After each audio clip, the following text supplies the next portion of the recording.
पुन्हा रस्ता करायच्या वेळी आम्ही येऊ. आम्हाला कोल्हापूर काय लांब नाही सिंधुदुर्ग पासून, पण येऊ आम्ही.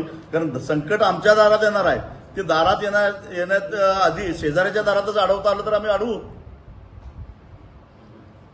आणि एक दुसरं कसं आहे की दीपक केसरकर हे सातत्याने दिशाभूल करतायत आणि तोच दिशाभूल करण्याचा जो गुण आहे ना तो पालकमंत्री नितेश राणे पण करतात. याचं कारण तुम्ही जर जनतेसाठी हायवे बनवताय ना, सुरुवातीलाच मी म्हटलं की ही लढाई आमची एकट्याची नाही आहे, ही आपली सगळ्यांची लढाई आहे. कारण याच्यामध्ये पर्यावरणाचा ऱ्हास होणार आहे, महापुराचा धोका आहे, जमीन शेतकऱ्यांचं नुकसान आहे आणि शेवटी महाराष्ट्राच्या 14 कोटी जनतेवर हा सगळा 86,000 कोटीचा बोजा पडणार आहे. त्यामुळं माझी आपल्या सगळ्यांना सुद्धा हात जोडून विनंती आहे की हा महाराष्ट्राचा लढा आहे, महाराष्ट्राच्या जनतेचा लढा आहे आणि म्हणून आपण सगळेजण मिळून लढूया.